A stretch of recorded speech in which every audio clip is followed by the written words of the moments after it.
오늘 본문의 말씀을 통하여서 사랑을 추구하며 신령한 것을 사모하라 라는 제목으로 같이 은혜를 나누고자 원합니다.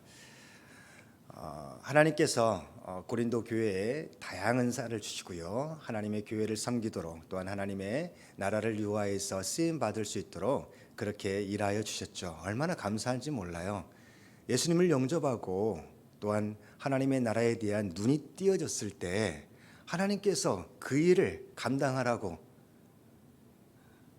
은혜를 주시고 은사를 주시고 필요한 것들을 공급해 주신다는 게 얼마나 익사이드하고 감사하고, 또한 성령의 그 은혜가 우리 삶 속에 아름다운 열매를 맺게 하는지 모릅니다. 다양한 은사와 또한 하나님께 주시는 은혜들이 있습니다. 그것을 사모하는 우리 모두가 되기를 바랍니다. 그런데 이제 문제는 뭐였냐면, 고린도 교회에는 이런 다양한 은사가 있는데 그 중에 방언의 은사를 제1로 생각을 하고, 그렇지 못하는 자들에게는 굉장히 영적으로 교만한 태도로 대한다는 게 문제였습니다. 그래서 바울 사도는 12장에 은사에 대해서 설명을 하면서 은사는 여러 가지입니다. 그리고 그것을 주시는 분은 같은 성령님이십니다. 섬기는 일은 여러 가지지만 섬김을 받으시는 분은 같은 주님이십니다. 일의 성과는 여러 가지지만 모든 사람에게서 모든 일을 하시는 분은 같은 하나님이십니다. 그래서 이 하나님을 위하여서, 하나님의 영광을 위하여서 우리가 받은 은사를 사용해야 될 것을 가르쳐 주는 거죠. 개인적인 스피리추얼 그런 somebody가 되는 그런 것들을 추구하며 나아가는 것은 영적인 교만이요, 또한 하나님께서 기뻐하지 않는다는 것을 우리에게 가르쳐 주십니다.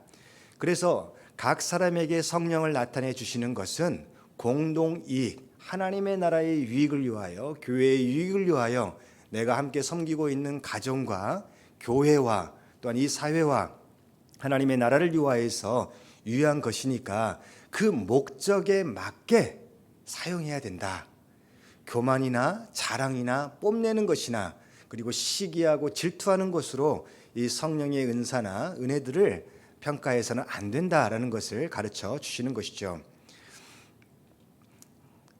그래서 교회는 그리스도의 몸이요 서로 지체이다는 것을 가르쳐 주고, 교회에는 또한 다양한 일꾼들을 주님께서 세우셔서 하나님의 나라를 일하게 하시는데, 그들에게, 다양한 일꾼들에게 또한 다양한 은사들을 주신다는 것이죠. 그래서 31절을 보게 되면 우리 같이 한번 읽어보겠습니다. 시작. 그러나 여러분은 더 큰 은사를 열심히 구하십시오. 이제 내가 가장 좋은 길을 여러분에게 보여드리겠습니다. 14장 1절. 사랑을 추구하십시오. 신령한 은사를 열심히 구하십시오. 특히 예언하기를 열망하십시오. 무슨 말입니까? 은사에 대해서 줄 설명을 하다가 고린도 교회에서 가장 중요한 것을 놓쳐버렸던 거예요. 뭐냐면 하나님께서 우리를 사랑하셔서 은사를 주신 것인데, 그 은사를 사랑으로 행하지 아니하고 영적 교만과 자랑으로 그렇게 사용을 하니까 아니다. 특히 방언을 중요시하고 다른 은사들은 이제 하등 은사로 취급하는 그 풍토를 바울 사도는 이건 잘못된 것이다 라고 이야기하면서, 여러분이 더 큰 은사들을 사모하세요. 하나님이 주실 겁니다. 그런데 그 큰 은사는 어떤 거냐면 하나님의 나라, 공동체를 세우기 위해서 쓰임받는 은사라는 거죠. 개인의 영적 성장보다도 하나님의 나라를 위해서 쓰임받는 은사가, 그게 바로 더 큰 은사라는 거예요. 그것을 위하여서 이제 사랑을 13장에 가르쳐 주셨습니다. 그래서 은사는 사랑으로 행해야 되고 하나님의 나라를 위해서 쓰임 받아야 된다. 오늘 본문의 말씀을 통하여서 이제 살펴볼 텐데요.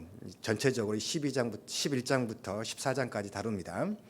은사 중에 특별히 방언과 예언의 은사를 다룬 이유가 있습니다. 고린도 교회에 문제가 있었다고 그랬죠. 그 문제는 뭐였어요? 교회의 덕을 세우지 않고 자기 유익이나 자기의 자유를 지나치게 과시하고, 그리고 또한 자기가 받은 은사를 뽐내는 그런 자기 이기적인 우선주의가, 프라이어티를 하나님의 나라에 셋업하지 않고 자기 자신에 두었다는 것을 알 수가 있습니다. 그래서 하나님을 경외하는 것과 주님의 명령하신 그 사랑을 잃어버렸어요. 그 가운데 고린도 교회에 우리는 가보진 않았지만 딱 들어가 보면 좀 썰렁할 것 같아요. 썰렁하고 사람들이 끼리끼리만 좀 있고 또 함께 같이 교제하고 어울리고 사랑하고 이렇게 섬기는 그런 모습보다는 그런 개인주의적인 이기적인 그런 분파주의가 있다라는 것을 쉽게 느낄 수 있었을 것입니다. 이것이 어디에서 나타나냐면 성만찬에서 나타났죠. 기억나세요? 성만찬을 행하는데 이제 돈이 많고 또한 자유로운 사람들, 시간이 많은 사람들은 먼저 와가지고 또한 자기 집에서 음식들을 잘 준비해가지고 먼저 먹어버리는 거예요. 그래서 지나치게 또한 포도주를 마셔가지고 늦게 온 사람들 같이 예배를 드릴 때 술 취하면서 이제 성만찬을 행하는 그런 일들이 벌어지는 거. 늦게 온 사람은 배고파가지고 먹지도 못하는데 굉장히 문제가 많았어요. 예배답지도 않고 그리스도의 모임답지가 않았습니다. 그리고 그 앞에 11장 2절부터 16절은 어떤 내용이 나옵니까? 고린도 교회에 어떤 여인들이 있었는데 그 여인들이 은사를 받았단 말이에요. 그리고 그 은사를 인하여서 너무너무 이제 황홀경에 빠진 것 같아요. 그래서 다른 게 안 보이는 거예요. 다른 세상이 보이지 않고 가정도 보이지 않고 질서도 보이지 않고 그래가지고 당시에는 당연히 모든 여자들이 공적인 모임에 갈 때 머리에 쓰는 것이 있었는데 그런 것들도 벗어버리고 내가 하나님으로부터 은혜를 받은 사람이고 참된 자유인인데 왜 세상에 이런 것들을 따라야 되느냐 하면서 무시하면서 나아갔는데 그게 교회의 덕을 세운 게 아니고요. 하나님 나라의 영광을 위한 게 아니고요. 자기의 영광을 위한 것이었다는 것을 바울은 지적하면서 그런 교만한 행동들을 하지 말아라. 하나님은 질서의 하나님이시다. 라는 것을 가르쳐 주시는 것이죠.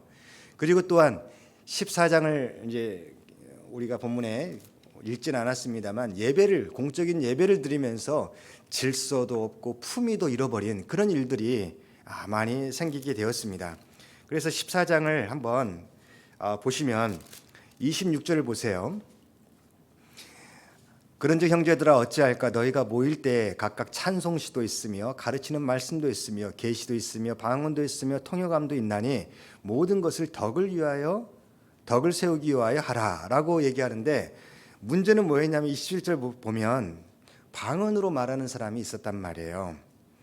그런데 이 사람들이 질서 있게 하지 아니하고 서로 간에 하겠다고 그런 식으로 해가지고 교회를 어지럽히고 예배의 분위기를 흐트려 버리는 그런 일들이 있었어요. 그래서 지금 이런 가르침들은 현대 교회에서는 이건 상식이잖아요. 신앙의 상식이고 그런 건데 그때 당시는 이게 없었던 거예요. 그래서 누가 방언으로 말하거든 두 사람이나 많아야 세 사람이 차례를 따라서 하고 한 사람은 통역해야 된다. 이렇게 설명해 주고 있어요. 무슨 말이냐면 방언이 외국어 방언도 있게 되고 또 영적인 기도로서 방언도 있잖아요. 누가 이제 예를 들어서 터키 사람이 와가지고 터키 말로 이제 막 이렇게 이야기를 한다고 생각을 해보세요. 그럼 통역이 없으면 무슨 말을 하는지 아무도 못 알아듣잖아요. 그러면 너무 힘든 것이죠. 그렇게 하지 말라는 거예요. 공동체를 요하여서 하나님의 나라를 요하여서 서로 간에 말씀을 나누고 은혜를 나눌 때 알아들을 수 있도록 해야 된다. 질서를 따라서 해야 된다라는 거 가르쳐 주고 있습니다. 그리고 쭉 보시면 33절을 보시면요. 하나님은 무질서의 하나님이 아니시오 오직 화평의 하나님이시다라고 말씀하면서 그때 당시에 예언을 하겠다는 사람들도 이제 있단 말이에요. 예언은 하나님의 말씀을 나누고요. 또한 하나님의 계시의 말씀을 선포하는 일입니다.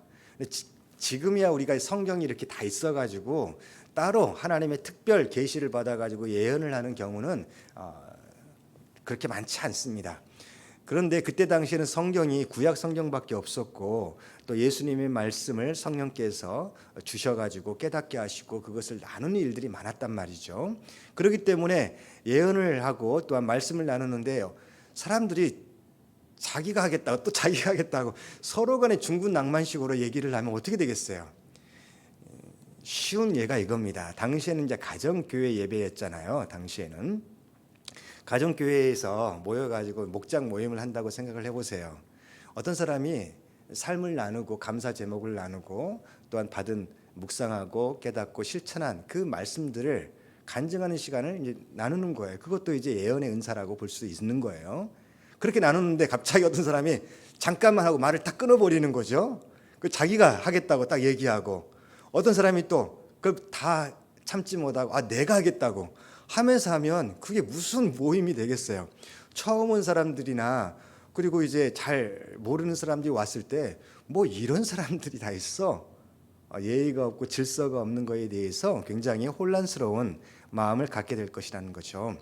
이렇게 품위를 잃어버린, 그래서 40절을 보세요.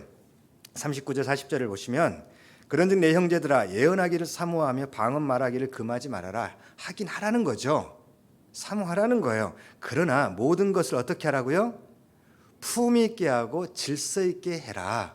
그래서 하나님이 이 자리에 함께 하심을 사람들이 알 수 있도록, 사람이 주인공이 아니라 예언하는 사람, 방언하는 사람이 그 사람 중심으로 교회가 돌아가는 것이 아니라 교회의 주인이신 하나님께서 우리와 함께 하시고 이 모든 은사들을 나누셔서 우리가 하나님의 나라를 위해 쓰임받게 하셨다는 하나님의 임재와 하나님의 주인 되심을 사람들이 같이 경험하고 감사하며 그 하나님께 영광 돌리고 예배하는 것이, 그게 바로 우리가 드려야 될 영적인 예배다.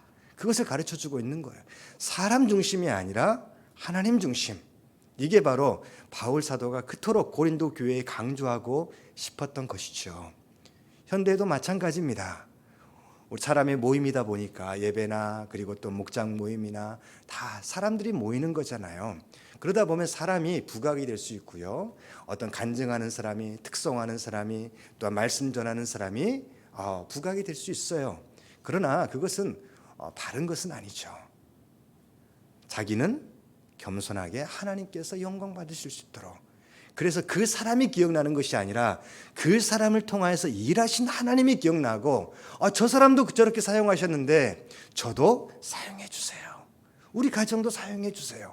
이렇게 적용되어지고 기도 제목으로 나오는 것이, 그게 바로 진정한 예배요, 모임이라는 것을 우리에게 가르쳐 주시는 겁니다. 그러면서 은사를 다루면서 사랑의 중요성을 강조하는 것이죠. 왜? 하나님께서 사랑이시기 때문에. 사랑을 하게 되면요, 이렇게 영적으로 교만할 수가 없습니다. 자신의 지식을 뽐내고 자랑할 수가 없습니다. 받은 은사와 또한 세상적으로 자기가 누리고 있는 것들을 과시할 수가 없습니다. 다 하나님의 것이라는 것을, 하나님의 은혜와 선물이라는 것을 알기 때문에 그렇죠. 그래서 방언이나 예언이나 구제 13장 1절부터 3절까지 얘기를 하잖아요. 그러나 사랑이 없으면 아무것도 아니다. 울리는 꽹과리와 시끄러운 소리밖에 아니고 아무 쓸데없는 것이다. 그렇게 얘기하는 것이죠. 하나님의 사랑으로, 인간의 사랑이 아닙니다. 에로스의 사랑이 아닙니다. 하나님께서 우리를 향하신 그 사랑으로 나도 그 사랑을 나누고 증거하기를 소원하는 그 마음. 그럼 거기에 뭐가 있겠어요? 하나님이 우리를 오래 참으신, 우리를 배려하시는 그런 모습이 같이 나타난다는 것이죠. 그리고 교회를 세워갈 때 제일 중요한 것이 사랑이다라고 말씀하고 있습니다. 잘 보세요. 23장의 말씀을 보시면 사랑은 오래 참는다. 고린도 교회에는 서로 참지 못했어요. 기다려주지 않았어요. 자기가 하고 싶은 대로, 먹고 싶은 대로 자기가 원하는 대로 다 했어요. 그리고 그렇게 못하는 사람들은 시기했어요. 어떤 사람은 뽐냈어요. 교만했어요. 이런 것들은 주님이 우리에게 가르쳐 주신 사랑이 아니다. 사랑은 오래 참고 친절한 것이다. 무례히 행하지 않은 것이다. 자기의 유익을 구하는 것이 아니다. 사랑은 불의를 기뻐하는 것이 아니다. 사랑은 뭐예요? 진리를 함께 기뻐하는 것이다. 이게 예배에서 얼마나 중요합니까? 제일 중요한 것은 말씀을 나누는 것도, 하나님을 예배하는 것도 진리 안에서 영과 진리 가운데서 행해야 되잖아요. 그게 바로 어떻게 가능하는가? 나를 내려놓고 하나님을 사랑하는 마음으로, 그리고 또한 하나님께서 우리 가운데 그 사랑을 펼쳐 보이시며 서로 사랑으로 하나 되게 만드시는 것을 사모하는 마음으로 나아가는 것. 그래서 제가 정말 그 예배 드리면서 제가 청년부 사역을 할 때 정말 마음 찡하고 감사했던 게 있었어요. 뭐냐면 말씀을 증거할 때 때로는 잘 이제 성령이 인도하신 가운데 컨디션도 좋아가지고 잘 풀릴 때가 있단 말이에요. 근데 어쩔 때는 컨디션도 안 좋고 뭔가 정리가 안 된 것 같은 것을 스스로 느끼면서 막 힘들 때가 있어요. 근데 제가 청년부에서 말씀을 전하는데 리더들이요, 제가 조금 약간 힘든 것을 알았는지 뭘 하기 시작했냐면 기도를 하는데 제 얼굴을 눈을 쳐다보면서 기도를 하는 거예요. 뭔 말인지 이해가 되실지 모르겠어요. 입모양이 보이는 거예요. 기도하는 입모양이. 무슨 기도냐면 제가 이제 느끼기에 그거예요. 하나님, 우리 목사님을 성령으로 충만케 해주시고 하나님의 은혜와 사랑을 잘 전하게 도와주세요. 이게 입모양으로 사랑의 눈동자로 오늘 목사님 준비가 잘 안 되셨나? 그게 아니라 하나님 성령께서 하나님이 종을 통하여서 말씀을 전하실 때 전하는 자나 듣는 모두가 같이 성령 충만하고 하나님의 임재와 은혜를 체험하게 도와주시옵소서. 이 사랑의 모습이 이 기도가 얼굴에서 나타나니까요, 제가 그때 너무너무 큰 힘이 되더라고요. 이게 바로 하나님께서 사랑으로 진리를 함께 기뻐하는 거예요. 그래서 저는 말씀을 전하거나 예배를 인도할 때 얼굴들을 쳐다보는 이유가 있습니다. 하나님께서 여러분을 쳐다보시거든요. 그러니까 저도 하나님의 마음으로 여러분을 쳐다보고, 그리고 뭔가 좀 기도가 필요하고 뭔가 도움이 필요하겠다, 그런 표정들이 있단 말이에요. 그럼 기도 시간에 그분을 위해서 더 많이 기도하고 그렇게 나아가는 거, 그게 바로 하나님께서 원하시는 기도의 모습이 아닌가, 예배의 모습이 아닌가, 그렇게 믿습니다.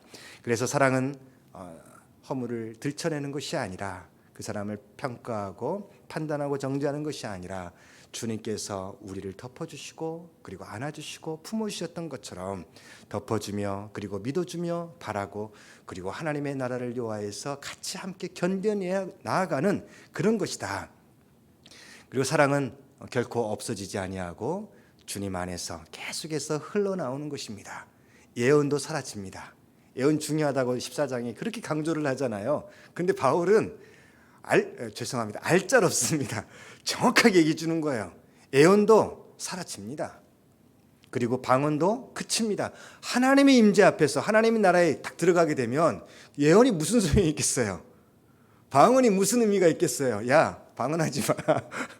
여긴 다 하나님께서 함께 하시는데 뭐 이상한 소리 하고 있어? 하면서 너가 깨달은 말로 기도하고 너가 깨달은 마음으로 같이 나눠, 이렇게 말씀하시죠. 그리고 지식도 사라집니다. 왜냐하면 진리이신 그분이 우리 앞에 계시기 때문에. 그래서 마지막으로 13절 같이 한번 읽어볼까요? 시작. 그러므로 믿음, 소망, 사랑, 이 세 가지는 항상 있을 것인데 그 가운데 으뜸은 사랑입니다. 어떤 사랑이요? 주님께서 우리를 향해 보여주셨던 그 사랑, 그리고 우리를 통하여서 세상으로 흘려보내기를 원하시는 그 사랑, 그 사랑이 있을 때 진리가 진리로서 빛을 발하게 되는 것이죠. 사람들을 배려하지 아니하고 사람들을 존중하지 아니하고 그들을 유하지 아니하고 진리만을 선포해 보세요. 그럼 어떻게 되겠어요? 사람들 싫어합니다. 왜 모르겠어요? 영적으로 교만한 사람들, 자기들밖에 몰라 하면서 그냥 예수천당, 불신지옥, 물론 사랑으로 하는 사람이 있습니다. 그렇지만 그렇게 하지 않고 영적인 그런 우월감으로 하게 되면 그건 하나님께서 기뻐하시는 그런 모습은 아니라고 저는 믿습니다. 사랑으로 행해야 되는 것이죠. 그러면 오늘 본문의 말씀 중심으로 사랑을 추구하며 신령한 것을 사모하라고 1절 말씀에 해주셨는데, 방언과 예언의 차이는 뭘까요? 왜 지금 방언과 예언을 14장에서 이렇게 길게 설명을 하냐면요, 당시 고린도 교회의 문제가 거기에 있었기 때문에 그래요. 지금 현재 예언의 은사, 방언의 은사, 그거 중요하지만 그렇게까지 중요하지 않습니다. 다 골고루 다 중요한 거예요. 그런데 고린도 교회에는 그때 당시에 이 방언의 은사를 인하여서 영적으로 교만하고 또한 예언의 은사에 대해서 서로 간에 자랑하고 뽐내는 그런 일들이 너무 많았기 때문에 굉장히 힘들었던 것이죠. 그래서 방언과 예언의 차이는 무엇인가? 누구를 위한 것인가? 라는 거예요. 방언은 하나님께 말하는 것이고 영으로 하는 것이다. 그래서 자기의 덕을 세운다. 이 무슨 말이냐? 방언이 결코 잘못된 게 아니고요. 하찮은 게 아닙니다. 하나님과의 관계를 깊게 만들어갑니다. 특별히 기도가 막히고 잘 되지 않은 사람은 방언의 은사를 사모하십시오. 하다 보면요, 자기가 생각하고 기도하기 시작을 하면 그게 30분 넘기기가 쉽지 않아요. 그러나 방언으로 기도하게 되면요, 30분, 1시간 훌쩍 지나가고 하나님과의 깊은 은혜 가운데 들어가는 것을 경험하게 됩니다. 자기의 신앙에 큰 도움이 있고요, 덕을 세우게 되는 거예요, 자기에게. 그런데 예언은 뭐예요? 예언은 사람에게 말하는 거예요. 하나님의 말씀을 나누는 거잖아요. 그래서 사람에게 말해서 공동체의 덕을 세우는 것이고요, 권면하고 위로하는 그런 일들이에요. 그러니까 교회를 세우기 위해서는 방언보다는 예언이 훨씬 더 중요한 것이죠. 왜냐하면 공동체를 세우기 위한 것이니까. 고린도 교회는 공동체 정신, 교회를 중심으로 하나님께서 일하신다는 그 정신이 많이 없었던 거예요. 그래서 자기의 신앙만 중요하고 자기의 영적인 은사만 중요하다고 그렇게 생각했던 사람들이 많았던 것이에요. 그래서 바울 사도는 예언을 계속해서 강조합니다. 그리고 14장에서 계속 반복되는 표현이 나옵니다. 교회에 덕을 세우라. 5절 말씀을 한번 봐보세요. 나는 너희가 다 방언 말하기를 원하나 특별히 예언하기를 원하노라. 만일 방언을 말하는 자가 통역하여 교회의 덕을 세우지 아니하면 예언하는 자만 못하니라. 통역의 이유도 교회의 덕을 세우기 위해서, 다른 사람들이 하나님의 말씀을 듣고 위로받고 권면받고 회개하고 하나님의 나라를 위해 쓰임 받아야지 라는 것이죠. 12절도 보세요. 같이 한번 읽어봅니다. 시작.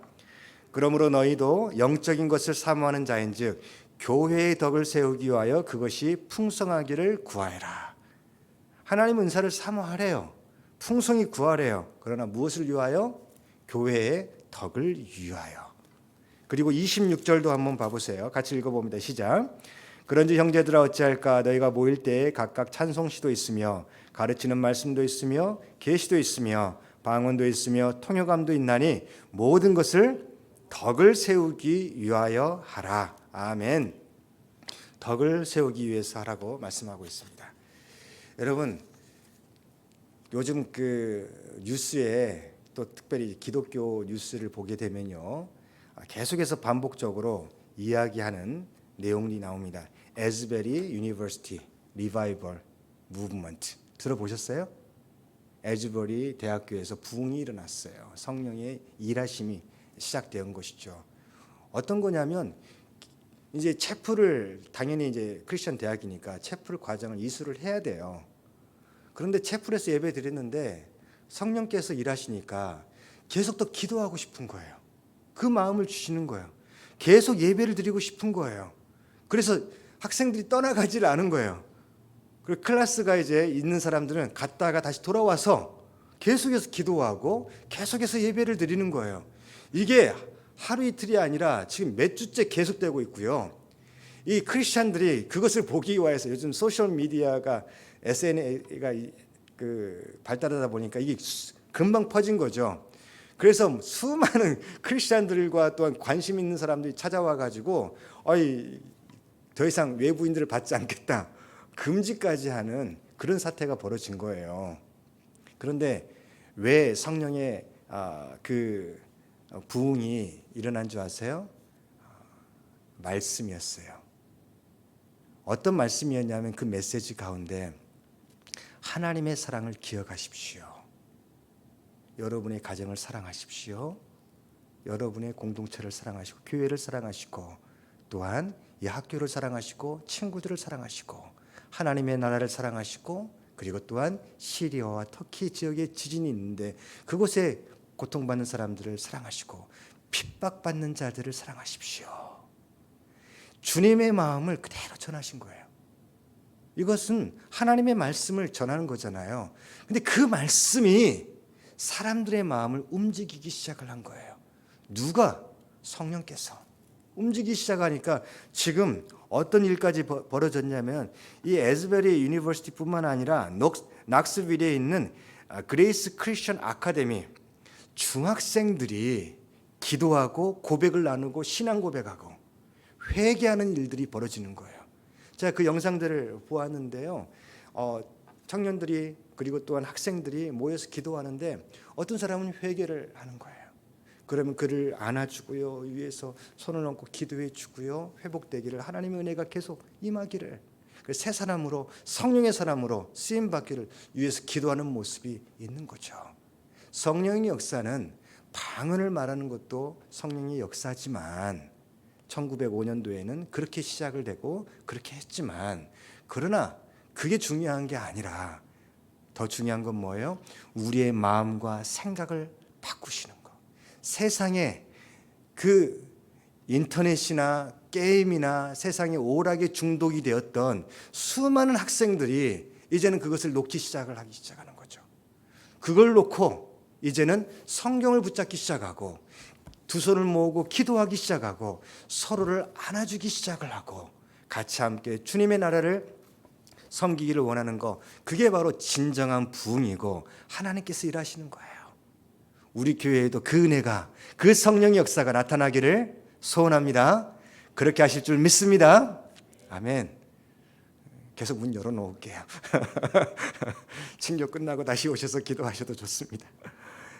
그리고 또한 뭐냐면 기도와 예언의 말씀의 모범을 보여주셔요. 뭐냐면요, 15절을 한번 봐보세요. 15절을 보시면 14장 15절, 그러면 어떻게 할까? 내가 영으로 기도하고 또 마음으로 기도하며 내가 영으로 찬송하고 또 마음으로 찬송하리라. 근데 여기에서 이 마음이라는 것을 뭘 의미하냐면요, 19절을 봐보세요. 19절 같이 한번 읽어봅니다. 시작. 그러나 교회에서 내가 남을 가르치기 위하여 깨달은 마음으로 5마디 말을 하는 것이 1만마디 방언으로 말하는 것보다 나으니라. 여기에서 마음이 나오는데 그 앞에 수식어가 있죠. 어떤 마음? 깨달은 마음. 이게 중요한 거예요. 그래, 기도할 때도 영으로 기도하는 거 방언을 의미한단 말이죠. 그러나 꼭 방언만이 영으로 기도한 게 아니에요, 여러분. 우리가 알아들을 수 있는 그 마음으로 기도해도요, 성령이 역사하면 그게 영으로 기도하는 거예요. 하나님 임재 가운데 깊이 들어가는 거예요. 그런데 이제 바울은 구분해 주고 있어요. 영으로 기도하고 나아가는 거. 근데 그 마음을, 그 생각과 그런 것을 자기는 통변의 은사가 없으면 이해를 못하는 것이죠. 그래서 영으로도 기도하고 또한 마음으로 기도한다는 것은 깨닫게 하시는, 깨달은 마음으로 기도하는 거예요. 기도를 시작을 할 때 우리의 형편과 어려움들을 주님 앞에 털어놓으면서 기도합니다. 시작이 그렇게 되죠. 그런데 어떻게 하나님께서 기도를 움직여 가셔요? 깨닫게 하시는 거예요. 말씀을 통하여서 그동안 깨달았던 그 말씀들이 이제 기도로 나오기 시작을 하고요, 성령의 역사를 통하여서 이제 그 기도가 선포로 나아가고 또 하나님의 그 은혜가 나만이 아니라 이제 공동체를 통하여서 또한 하나님의 나라를 위하여서 선포되는 그런 마음으로 계속해서 기도가 나아가는 거, 그게 깨달은 마음으로 기도하는 거예요. 계속해서 나의 그 기도의 그 바운더리가 나의 삶의 과거에 머무르지 않게 하십시오. 사단은요, 우리의 연약한 마음을 틈타서 기도가 하나님의 나라를 향해서 뻗어가지 못하게 계속해서 과거만, 아픔과 상처만, 사람들만, 그 이벤트들만 기억하게 만들고요, 그것만 놓고 시간을 보내게 만듭니다. 깨달은 마음으로 기도하십시오. 거기에서 자유케 하신 주님을 믿음의 눈을 뜨고 바라보십시오. 그리고 기도하며 나아갈 때 하나님께서 어떻게 일하실지 이제 기대하는 마음으로 기도하고 선포하며 나아가면, 그럼 그 기도가 영적인 기도로서 하나님께서 계속해서 성령을 통하여서 인도하실 줄 믿습니다. 그리고 성령께서 주시는 지혜를 구하라는 것이죠. 야고보서 1장 5절 말씀 잘 아시죠? 너희 중에 누구든지 지혜가 부족하거든 모든 사람에게 후히 주시고 꾸짖지 아니하시는 누구에게 구하라?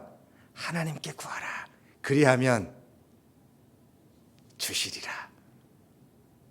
지혜롭게 살아가야 됩니다. 그래서 20절 말씀을, 본문의 말씀을 보시면, 형제들아 지혜에는 아이가 되지 말고 악에는 어린아이가 되라. 지혜에는 어떤 사람이 되라? 장성한 사람이 되라. 성숙한 사람. 어린아이와 장성한 사람의 차이가 뭔지 아세요? 다른 사람을 배려할 수 있느냐 없느냐예요. 어린아이는 자기밖에 몰라요. 그렇게 표현을 하는 거예요, 바울이 지금. 장성한 사람은요, 주변을 돌아볼 줄 압니다. 다른 사람들을 배려할 줄 압니다. 자기가 하고 싶은 말 다 있어도 성령의 지혜로 참을 줄도 압니다. 그게 사랑으로 승화가 되는 거잖아요. 오래 참게 되는 것이죠. 지혜는 장성한 자가 되어라. 그 지혜가 없어요? 나는 그래도 목사님 하고 싶은 말 꼭 다 그냥 해야 속 시원하겠어요. 그러면 그런 말들, 그런 마음들, 그런 삶의 어린아이 같은 모습들이 우리 가운데 왜 없어요? 다 있잖아요. 어떻게 하라고요? 하고 싶은 대로 해. 그렇게 하라고 말씀하셔요? 물론 하는 것도 때로는 필요합니다. 그러나 지혜는 장성한 자가 되고, 그 지혜가 부족하면 누구에게 구하라? 하나님께 구하라는 거죠. 하나님께 주실 것이다. 주님의 마음으로 살아갈 수 있게 됩니다. 말씀을 정리하겠습니다. 말씀을 또한 적용하며 기도하는 시간을 갖도록 하겠습니다. 사랑으로 신령한 것을 사모하십시다. 영적인 삶을 추구하길 바랍니다. 여러분, 어떤 분이 이제 그 유튜브를 보내주셔서 봤는데, 그분 이제 그 내용을 보면서 굉장히 좋은 내용이 있더라고요. 여러분, 제가 여기 셀폰이 있습니다. 이걸 놓으면 어떻게 될까요? 떨어지죠. 잘못하면 또 깨지기도 하겠죠. 여러분 이거 다 알죠? 이거 모르는 사람이 어디 있어요? 상식인데.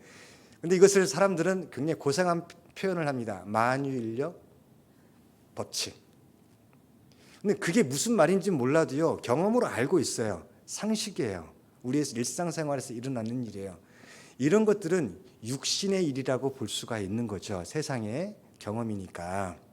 이런 상식이 있음에도 이런 것들을 계속해서 생각을 하다 보면 이제 지혜라는 게 생기게 되는데요. 믿음으로 살아가게 되면 영적인 원리와 영적인 법칙을 우리가 모르고 신앙생활을 하는 경우가 있단 말이에요. 이게 배고프면 어떻게 해야 돼요? 먹어야 돼요. 마찬가지예요. 영적으로 허기지면요, 말씀을 먹어야 돼요. 영적으로 갈급하면요, 기도를 해야 돼요. 영적으로 하나님의 임재를 느끼지 못하게 되면요, 다른 사람이 불편하고 원망스럽고 함께하기 싫은 마음이 생기면요, 어떻게 하겠어요? 하나님 앞에 무릎 꿇고 하나님의 은혜를 사모해야 되는 거예요. 이건 기본 중에 영적인 기본이에요. 그런데 세상에 이 지식은 있어도 영적인 지식이 없어서, 영적인 원리를 몰라서 자기가 하고 싶은 대로 한다? 그건 잘못된 것이죠. 어리석은 것이죠. 어린아이의 모습이죠. 그래서 우리 영적인 삶을 추구해야 됩니다. 하나님, 영적인 사람, 성숙한 사람이 되게 도와주시옵소서. 은사를 사모하시길 바랍니다. 방언의 은사 사모하시길 바랍니다. 예언의 은사, 지식의 은사, 섬김의 은사, 세상에 많은 유익을 주는 그런 은사들을 사용하시기 바랍니다. 사모하고 사용하시기 바랍니다. 그게 우리 인생의 보람이 되는 거잖아요. 하나님께 쓰임받는 거. 그리고 교회를 위하여서 덕을 세우는 자가 됩시다. 아멘. 그래서 교회에 모이면 좋고 사랑이 있고, 또한 하나님의 나라를 위해 섬기고자 원하는 한 마음, 같은 마음을 가지고 나아가니까 얼마나 좋아요. 더 중요한 게 있습니다. 개교회만 적용해서는 안 돼요. 하나님의 나라를 위하여서 덕을 세우는 자가 돼야 돼요.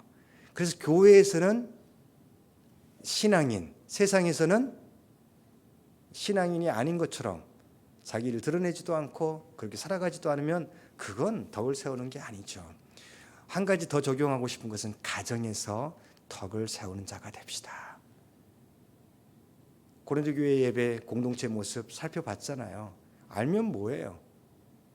거기에서 사람 가면 저 사람 때문에 나 가기 싫어. 저 사람 혼자 막 잘난 체 많이 하고 혼자 막 기도 많이 한다고 막 이렇게 뽐내고 방언하고, 나 가기 싫어.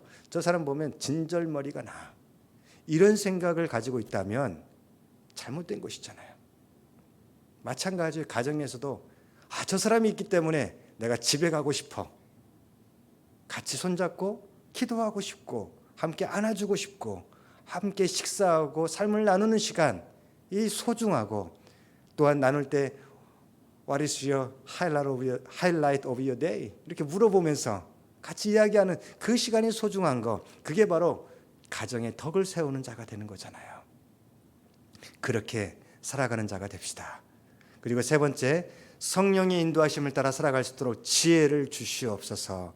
그래서 하나님의 뜻과 식대로 살아갈 수 있도록 기도의 말씀의 성령의 사람으로 살아가도록 은혜를 베풀어 주시옵소서. 그리고 마지막으로 우리 같이 기도하는 시간을 가질 텐데요. 시리아와 터키 지역을 위하여서 우리 같이 기도합시다. 내일 터키에서 섬기셨던 그리고 또한 다시 돌아가셔서 섬기실 우리 신승희 선교사님께서 간증하는 시간이 있습니다. 하나님 그곳에 긍휼과 복음의 역사가 나타나게 도와주시옵소서. 이 시간에 우리 같이 한번 이 네 가지 기도 제목을 놓고 같이 한번 기도하는 시간, 통성으로 기도하는 시간을 갖도록 하겠습니다. 이 시간 주여 한번 외치고, 이 주여 부르는 것은 이유는 뭐냐면 내 생각으로 기도하지 말게 하시고 하나님의 영으로 인도하심에 따라 기도하게 도와주시옵소서. 나아가는 것이죠. 우리 기도 주여 한번 외치고 우리 기도하며 나아갑니다. 주여! 하나님 아버지 감사합니다. 하나님 우리의 잠자는 영을 깨워주시고 하나님의 말씀에 하나님의 역사에 눈을 뜨게 도와주시옵소서. 하나님 주님께서 원하시고 기뻐하시는 아버지 말씀의 사람, 기도의 사람, 성령의 사람이 되기를 원합니다. 하나님 도와주시옵소서. 아버지 영적인 삶을 살아가기를 신령한 것을 사모하는 자들 아버지 되게 도와주시옵소서. 더욱더 성숙한 모습으로 아버지 사랑의 모습으로 아버지 살아가는 우리 모두가 되게 하셔서 아버지 다른 사람들이 우리를 인하여서 하나님을 보게 도와주시고 하나님의 나라의 그 맛을 알게 하시고 아버지 그리스도의 편지요 향기로 살아가는 우리 모두가 되게 도와주시옵소서. 하나님 아버지 또한 우리로 하여금 믿음으로 살아가게 도와주시고 아버지 그리할 때 필요한 은사를 주시고 지혜를 주시고 하나님의 나라를 위해 쓰임받는 일꾼들 다 될 수 있도록 주여 함께하여 주시옵소서. 또한 교회와 하나님 나라와 가정과 아버지 지역 사회를 위하여서 세계 선교를 위하여서 아버지 덕을 세우는 쓰임받는 인생들 다 되게 도와주시옵소서. 함께 같이 일하면 힘이 나고 아버지 기쁨이 있고 감사가 있고 하나님께서 일하심에 아버지 하나님 정말 영이 깨어나는 듯한 아버지 영이 뛰놀며 기뻐하며 감사하는 그런 체험들이 우리 가운데 있게 도와주시옵소서. 아버지 성령의 인도하심을 따라 살아가기를 소원합니다. 하나님 내 경험과 지식을 따라 살아가는 것이 아니라 내 감정을 따라 살아가는 것이 아니라 성령의 인도하심을 따라 아버지 생각하게 도와주시고 말하게 도와주시고 아버지 행동하며 아버지 섬기며 살아가는 우리 모두가 되게 도와주시옵소서. 하나님의 주님의 몸된 교회를 위하여서 아버지 하나님 주님께서 또한 믿음의 사람들을 세워주시고 직분자들을 세워주시며 아버지 하나님 그런 열정의 성령의 인도하심을 사모하는 자들을 일으켜 세우심을 감사합니다. 하나님 주님 일하여 주시옵소서. 아버지 목장 모임마다 아버지 하나님 공동체 모임마다 아버지 하나님께서 원하시고 기뻐하신 일들이 아버지 나누어지며 아버지 같이 기대하고 기획하고 아버지 하나님 열심히 같이 힘을 합하여 믿음으로 함께 나아가는 아름다운 역사가 나타나게 도와주시옵소서. 하나님 아버지 또한 아버지 시리아 지역과 아버지 터키 지역에 아버지 이번에 또 아버지 강진이 있었습니다. 아버지 하나님 그 지역에 아버지 하나님의 긍휼하심과 아버지 하나님의 은혜가 충만하기를 소원합니다. 집을 잃어버리고 불안에 공포에 떨고 있는 자들 아버지 하나님 참된 하나님의 나라를 아버지 하나님 보여주는 자들, 가르치는 자들, 섬기는 자들 아버지 하나님 있게 도와주셔서 아버지 하나님 이 세상에서는 불안하고 힘들고 어려운 가운데 살아가지만 아버지 참된 평강과 은혜와 아버지 기쁨의 나라 하나님의 나라가 있다는 것을 아버지 사모하고 깨닫고 믿음으로 나아가는 아버지 주의 백성들로 삼아 주시고 아버지 참된 부흥이 일어나게 도와주시옵소서. 하나님 함께하여 주시옵소서. 주님 도와주시옵소서.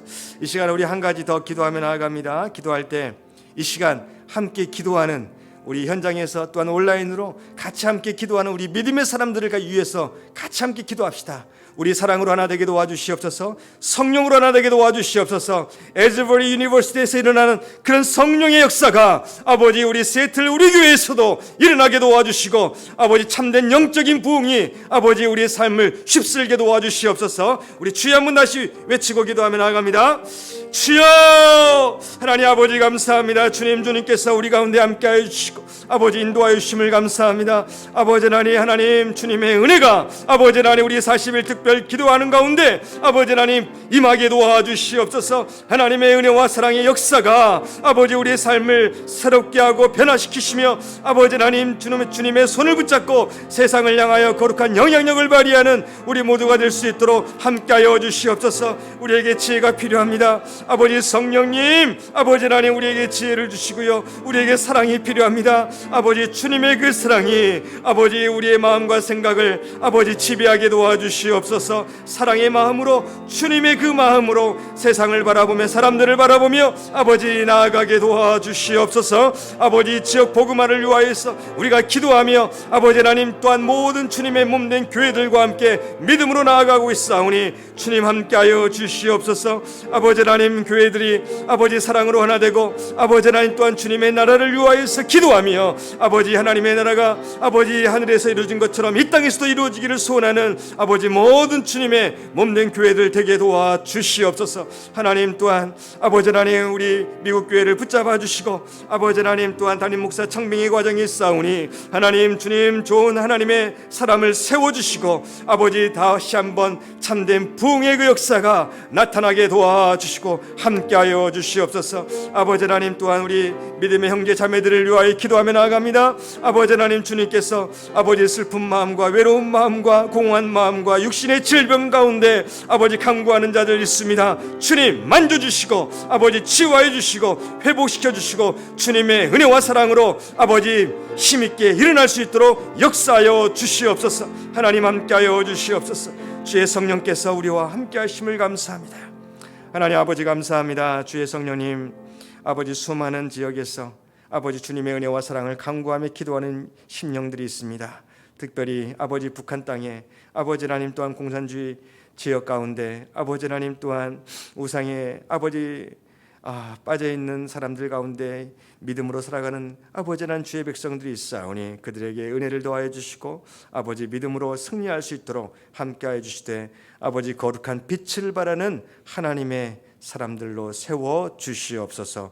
개인적으로 또한 기도하며 나아갈 때 주님 먼저 그의 나라와 의를 구하는 자들에게 함께 하시는 주님의 그 은혜와 사랑을 체험하며 간증하며 또한 하나님께 더욱더 쓰임받는 인생으로 힘있게 나아갈 수 있도록 역사하여 주시옵소서. 우리의 기도와 예배와 섬김과 헌신을 통하여서 일하시는 우리 구주 예수 그리스도의 이름으로 감사하며 기도드리옵나이다. 아멘.